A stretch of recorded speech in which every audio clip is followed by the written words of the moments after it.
네, 투자의 눈 투는 시작합니다. 오늘도 두 가지 주제 그리고 두 가지 탑픽주 제시해 드리겠습니다. 오늘은 유창희 유스탁 대표와 함께합니다. 어서 오세요. 안녕하십니까. 네, 5월의 첫 거래일 그렇게 순탄치는 않지만 미장 대비 잘 선방하고 있는 것 같은데요. 오늘 네. 어떻게 보시나요, 시장? 저는 뭐 나쁘지 않다 생각 좀 하고 있어요. 왜냐하면 미국 증시가 그저께 한 2% 가까워 나스닥 기준으로 2% 정도 하락이 나왔고 어제도 사실은 나쁘지 않은 FOMC 내용이었음에도 불구하고 약보합 정도 소폭 하락 마감했는데 우리나라 증시는 오늘 강보합, 약보합에서의 흐름이라면 충분히 5월달, 4월달보다는 좀 좋게 출발할 수 있는 분위기를 만들고 있는 것이 아닌가 생각 좀 하고 있습니다. 네, 5월 시장 기대해 보도록 하겠습니다. 네, 오늘 그러면 투자의 눈 투는 어떤 주제로 이야기를 나눠볼지 첫 번째 주제 먼저 공개해 보도록 하겠습니다. 네, 5월은 제약바이오의 달이라고 저희가 네이밍을 해봤는데요. 연평균 30%씩 성장하는 비만 치료제 관련주부터 바이오의 네. 대장주의 대응 전략까지 오늘 이야기해 보도록 하겠습니다. 우선 오늘 잘 가는 비만 치료제 관련해서 먼저 이야기해 보도록 할게요. 없어서 못 판다고 하죠. 젯바운드 위고비를 만든 바이오 업체. 일라이릴리의 주가가 거침없이 오르고 있습니다. 자료 한번 보면서 그 주가 추이 좀 살펴보도록 하겠습니다. S&P 500 지수와 비교한 차트인데요. 무려 4배 가까이 시장 대비해서 일라이릴리의 주가가 상승한 걸 알 수 있습니다. 일라이릴리가 이렇게 오른다면 우리 시장에서 바이오, 비만 치료제 관련주들 잘 가지 않을까 싶은데 대표적으로 펩트론이 있습니다. 여기 이 1개월 지속형 비만 치료제라고 나와 있는데 보통 그 주사를 할 때 일주일 간격으로 맞는다고 하죠. 근데 펩트론은 1개월 간격으로 맞을 수 있는 비만 치료제를 지금 개발하고 있고요. HK 이노엔은 창립한 지 한 40주년 된 여기서는 큰형님격인 그런 기업인데 중국 바이오 기업에서 3세대 GLP 비만 치료제를 도입하면서 이제 비만 치료제 시장에 뛰어들어서 오늘 좀 상승 탄력 보여주고 있습니다. 그리고 오늘의 주인공이라고 할 수 있죠. D&D 파마텍이 오늘 신규 상장을 했습니다. 그래서 GLP-1 계열 비만 치료제 임상 예정을 앞두고 있는데 이렇게 일라이릴리는 잘 가고 있고 그리고 우리 비만 치료제 기업들도 열심히 일을 하고 있는데 왜 이렇게 일라이릴리는 잘 나가고 우리 기업들도 앞으로 전망이 어떻게 될지가 좀 궁금하거든요. 뭐 실질적으로는 작년 같은 경우는 같이 움직였었죠. 네. 일레일리 주가가 움직이고 또 비만 치료제의 어떤 관심도가 높아지면서 우리나라도 비만 치료제 혹은 관련된 산업에 있는 기업들이 주가가 상당히 좋았었는데 뭐 오늘 같은 경우는 그런 모습은 보여주지 못하고 있는 것 같습니다. 제일 중요한 거는 이제 일라일리의 어떤 흐름들이 다른 기업으로 어떤 파생되기보다는 좋은 기업으로 계속 집중되는 흐름들. 어쨌든 뭐 미국 같은 경우도 뭐 M7이다 하면서 좋은 기업만 잘 가고 있고 우리나라도 움직일 때 본다라면 뭐 반도체 하면은 뭐 삼성전자 하이닉스 쪽이 움직여주면서 우리가 다른 종목은 못 가는 경우도 많이 있지 않습니까? 그래서 그런 부분들이 이유가 아닌가 생각을 좀 하고 있습니다. 그래서 일라일리 이번 실적은 나쁘지 않았습니다. 1분기 영업이익이 22억 달러 정도 됐고요. 전년 대비해서 한 80% 정도, 70% 정도 성장을 하는 모습이었습니다. 매출이 약간 가이던스보다 좀 모자랐는데 얘기했었던 게 되게 재밌는 게 수요가 너무 많은데 생산을 하지 못해서 매출을 덜 맞아요. 보여줬다 이런 얘기를 할 정도거든요. 그래서 어마어마하구나라는 것을 다시 한번 느낄 수 있었던 실적 발표가 아니었나 생각 좀 하고 있습니다. 특히 이제 당뇨병 치료제 마운자로보다 그 비만 치료제 젯바운드의 어떤 그 성장세가 더 크다라는 부분들을 이번에 가이던스에서도 좀 보여주면서 일라일리 주가가 테슬라의 시총을 뛰어넘는 모습이죠. 하지만 이제 우리나라 같은 경우는 아직은 비만 치료제가 출시가 된 건 없습니다. 네. 뭐 앞에서도 김영민 매니저님이 말씀해 주셨지만 한미약품이 그나마 임상 3상을 준비 중에 있고 그리고 이제 뭐 펩트론이라든지 뭐 HLB, 알테오젠 같은 경우는 뭐 펩트론은 아예 이제 비만 치료제 쪽으로 해가지고 이제 말씀하신 것처럼 주사제를 맞았을 때 효과가 좀 오래 갈 수 있게끔 네. 하는 부분들 그리고 이제 알테오젠이나 이제 HLB 같은 경우는 이제 주사제가 이제 일반 이제 주사제에서 피하 주사제로 좀 변환되는 부분들 이런 것들이 좀 이슈가 있으면서 올라왔는데 아직 확실한 내용은 없다라는 것이죠. 그러다 보니까 우리나라 같은 경우도 지금 비만 치료제 관련해서는 2022년이죠. 2022년 계속 이후부터 계속 성장세를 보여주고 있고 하지만 대부분이 다 수입산으로 사용하고 있다 보니까 아직까지는 조금 이제 확인하고자 하는 심리가 좀 있지 않나 판단하고 있습니다. 네, 이제 비만 치료제 관련해서 뭐 일라이 릴리가 테슬라 시총을 뛰어넘을 정도로 주목받다 보니까 우리나라에서 힘을 빨리 내줬으면 좋겠습니다. 아, 그리고 바이오 종목을 다룰 때 사실 네. HLB와 알테오젠을 빼놓을 수가 없잖아요. 네. 코스닥 시총 2위와 4위 자료 한번 보면서 올해 주가 추이를 한번 살펴보도록 하겠습니다. 네, 알테오젠 같은 경우에 2월 들어서 무려 94%가량 주가가 상승했다가 최근에 20% 정도 빠졌고요. HLB의 양상도 좀 비슷합니다. 네. 알테오젠과 HLB가 4월 들어서 좀 횡보세를 걷다 보니까 5월에 도약을 위해서 이때 좀 쉬고 있는 건지 네. 아니면 이 횡보세가 좀 길어질지가 궁금하거든요. 앞으로의 주가 추이 어떻게 보시나요? 저는 조금 쉬어가는 모습들, 그러니까 전망은 더 계속 좋게 보고 있지만 네. HLB 뭐 최근의 주가 흐름을 말씀하셨고 알테오젠도 최근 주가 흐름을 말씀하셨는데 HLB 차트만 잠깐 본다라면 이미 작년 12월부터 보시면 거의 한 4배 정도, 4배 이상의 주가 상승을 보여줬습니다. 그러니까 작년 12월 중순에 한 3만 원 미만이었던 주가가 뭐 일시적으로 한 13만 원 언저리까지 올라갔었고 지금도 10만 원대이기 때문에 좀 단기간에 많이 올라온 부분들이 좀 있다라는 것이죠. 그리고 알테오젠 같은 경우도 최근 그 지난 2월 달에 한번 강하게 상승을 하면서 원래 그전에도 많이 올라왔다가 한 번 더 상승을 좀 해주면서 좀 많이 오른 감이 좀 있습니다. 그래서 네. HLB는 5월 15일인가요? 하여튼 5월 중순쯤에 좀 미국 임상 관련된 이슈가 좀 있기 때문에 네. FDA 승인인가요? 그 이슈가 좀 있기 때문에 그때까지는 좀 행보세 그러면서 좀 흐름이 움직임이 나올 가능성이 높다 생각하고 있고 알테오젠은 이제 조금 행보를 좀 보여주고 있는 부분들이 좀 있어서 제가 봤을 때는 알테오젠 같은 경우 20만 원이 좀 돌파가 좀 확인돼야지 새로운 추세의 흐름을 좀 이어갈 수 있지 않을까. 그래서 5월 달에 제가 보기에는 한 5월 중순까지는 좀 행보세 그러면서 좀 5월 말 어쨌든 시장이 좀 안정화되면서 좀 반등을 좀 시도하지 않을까 판단하고 있습니다. 네, 4월 동안 이루어지고 있는 이제 기간 조정이라든지 횡보세가 5월 중순까지는 좀 이루어지겠다. 뭐 확인할 게 아직은 좀 많다라고 정리할 수 있겠습니다. 아, 그러면 이번 달 말에 미국 시카고에서 미국 임상 종양학회가 열리죠. 세계 3대 암학회 중 하나인데 여기서 그래도 모멘텀들이 많이 쏟아질 것 같아요. 네. 국내 어떤 기업들이 이 암학회에 들어가나요? 이번에 이제 여러 기업들이 들어가는데요. 네. 일단 뭐 유한양행도 들어가고요. ABL 바이오 그리고 리가캠 바이오도 여기에 좀 이번에 참여를 합니다. 네. 그래서 ABL 바이오, 리가캠 바이오 같은 경우는 면역 항암제 관련해 가지고 임상 관련해서 좋은 좀 내용을 좀 기대를 좀 하고 있고요. 네.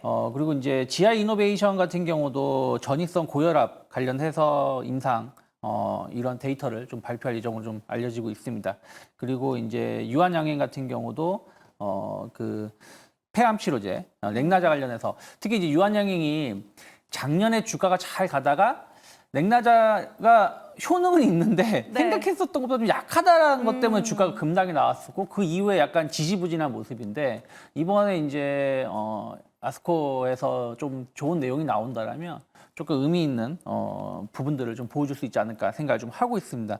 그래서 뭐 이번 여러 기업들이 좀 참여를 하는데 그들 기업들의 주가를 보시면 최근에 주가 나쁘지 않아요. 그러니까 네. 물론 4월 달 들어서 좀 조정이 나오긴 했습니다만은 전체적인 분위기 자체가 어쨌든 상대적으로 다른 제약 바이오 대비해서 좀 버텨주고 있다는 부분들이 좀 있기 때문에 저는 조금 이제 행사가 다가올수록 또 행사 이후에도 어떤 그 결과가 우리가 예상하는 것만큼의 임상 데이터라든지 이런 것을 발표를 한다면 충분히 새로운 모멘텀이 되지 않을까 판단하고 있습니다. 네, 5월 말에 아스코 앞두고 있고 여기서 좋은 내용들이 나온다면 개별적으로 바이오주들 잘 나아갈 수 있을 것 같습니다. 아, 그러면 이 제약 바이오 섹터에서 어떤 종목을 탑픽으로 좀 삼아볼까요? 저는 일단은 기가캠 바이오. 리가캠 바이오. 리가캠 바이오. 이게 이름을 좀 이상하게 바꿔가지고. 네. 네, 리가캠 바이오를 계속해서 좀 주목을 해볼 필요가 있다 생각을 좀 하고 있어요. 항체약 복합제 관련해서 시장은 계속해서 켜질 수 있다 생각을 좀 하고 있고요. 어쨌든 표적 항암제 시장 관련해서 이제 리가캠 바이오하고 ABL 바이오 두 기업이 우리나라에서는 거의 이 시장을 좀 선점하고 있다고 보시면 되겠는데 계속해서 기술 이전 수출이 잘 되고 있죠. 누적액이 6조 원이 넘는다라는 부분들 계속해서 어쨌든 그 실력을 인정받고 있다라고 생각을 하시면 되겠고요. 그리고 이제 삼성바이오로직스라든지 또 오리온 그룹에 좀 편입이 된다는 부분들 이런 것을 감안한다라면 어쨌든 든든한 지원을 얻을 수 있다는 것들도 주가에는 긍정적인 생각을 좀 하고 있습니다. 그래서 제가 보기에는 그 2월 달에 한번 강하게 상승하고 나서 최근에 조금 쉬어가는 모습인데 제가 봤을 때는 전체적으로 이제 그 기술적인 흐름을 본다라면 차트를 한번 본다라면요. 그 3월 달이죠. 2월, 3월 달에 크게 상승하고 나서 4월 달에 좀 조정이 나왔지만 추가적인 조정보다는 바닥을 다시 반등을 하고 있는 모습을 좀 보여주고 있습니다. 목표가 어디까지 잡아볼까요? 그래서 저는 일단은 직전 고점 때 한 9만 원, 그러니까 8만 4천 원 이상 해서 9만 원까지 좀 보고 있고요. 6만 원만 이탈하지 않는다라면 단기 바닥은 어느 정도 나온 것이 아닌가 판단하고 있습니다. 네, 추세적으로 강세를 전환할 수 있다라고 제시해 주시면서 목표가 9만 원 잡아봤습니다. 네, 그러면 투자인은 투는 두 번째 주제도 열어서 이야기 한번 해보도록 하겠습니다. 공개해 주세요. 네, 두 번째 주제는 밸류업 가이드라인 발표 임박입니다. 오늘 오후 2시에 이 가이드라인을 발표한다고 하죠. 그래서 저희가 가져와 봤는데요. 자료화면 보면서 2월에 어떤 것들을 발표했는지 지원 방안 내용 살펴보겠습니다. 뭐 대표적으로 자발적 참여 유도를 위해서 뭐 세제 지원을 한다. 그리고 코리아 밸류업 지수 ETF를 출시한다. 이런 식으로 계획을 밝힌 바 있고 오늘 오후 2시에 2차 가이드라인을 발표합니다. 여기서 크게 수정되거나 뭐 큰 변화가 있나요?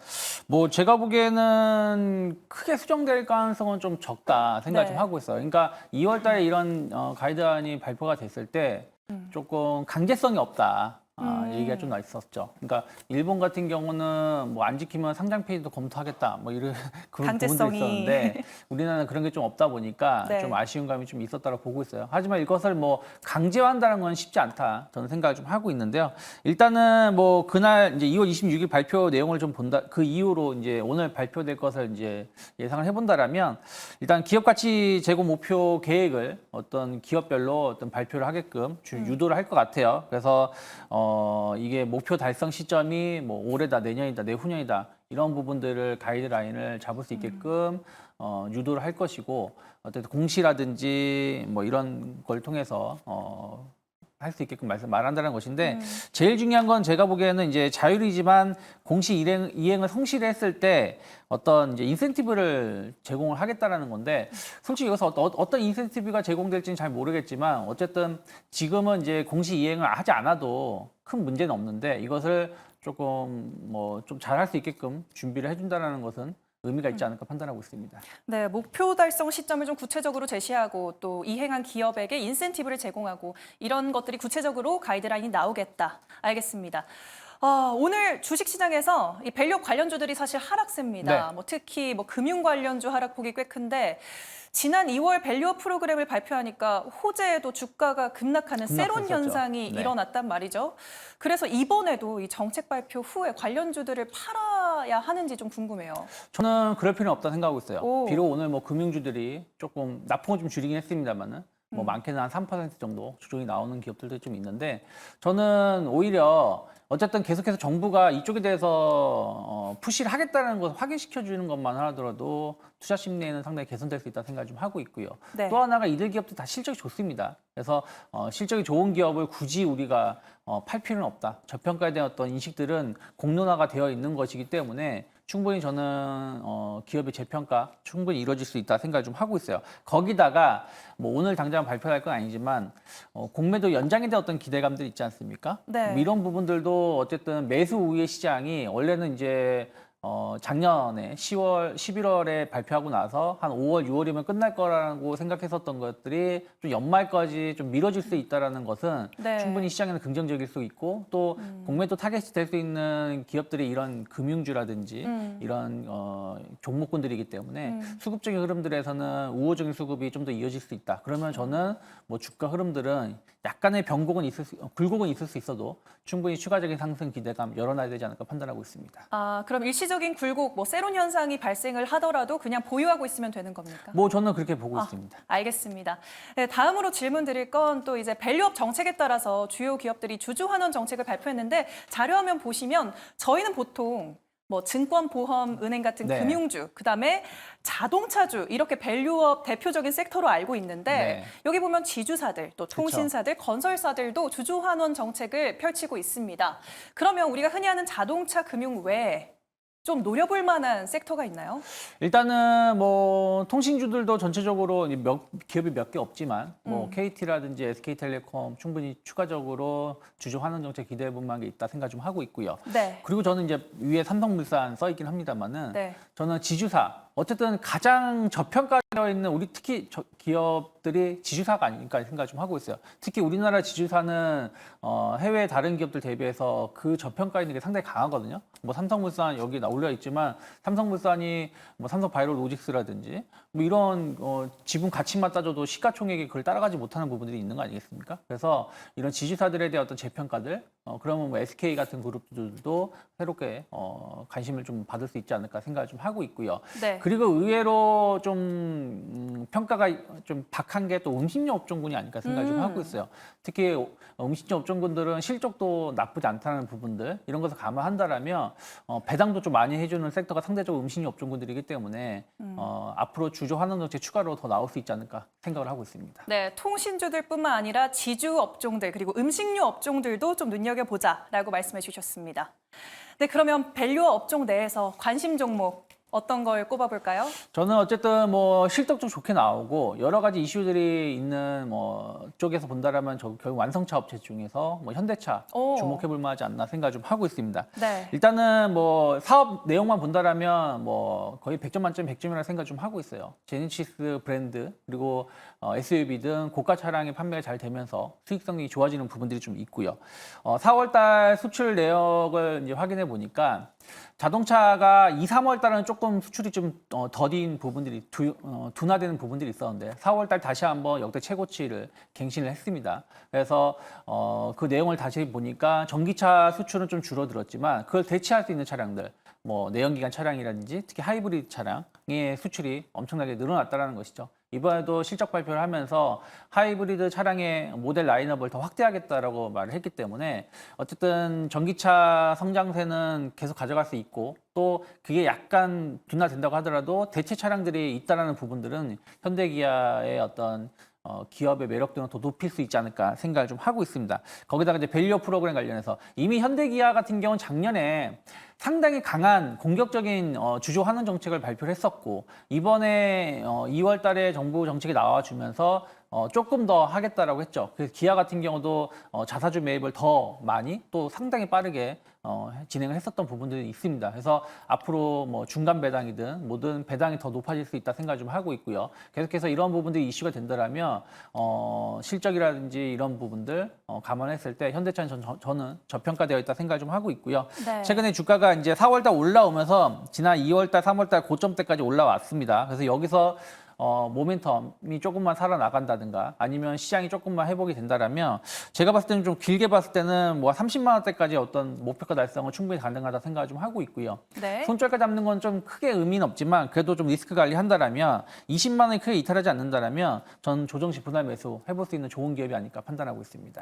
그럼 오늘 한 1.6% 정도 하락하고 있는데 지금 시점도 괜찮다. 저는 지금 시점도 나쁘지 않다 생각하고 있습니다. 특히 알겠습니다. 최근에 시장이 안 좋을 때도 외국인 기관들의 매수가 계속 들어온 것이 있거든요. 그래서 네. 기아는 기관 그리고 현대차 같은 경우 외국인 매수가 상당히 강하기 때문에 이러한 수급은 조금 더 이어질 수 있지 않을까 판단하고 있습니다. 알겠습니다. 중장기적으로 목표가 30만 원 잡고 쭉 대응해 나가시면 좋을 것 같습니다. 또 4월에 수출 역대 최대치까지 경신한 바 있으니까요. 현대차 오늘 매수의 눈으로 바라봤습니다. 네, 5월의 첫 거래일 투자의 눈은 오늘 제약바이오, 그다음에 밸류업 관련해서 이야기를 해봤습니다. 네, 유창희 대표와 함께했고요. 리가켄바이오 그리고 현대차 가격 전략까지 잘 참고하시기 바랍니다. 대표님 오늘 말씀 고맙습니다. 고맙습니다.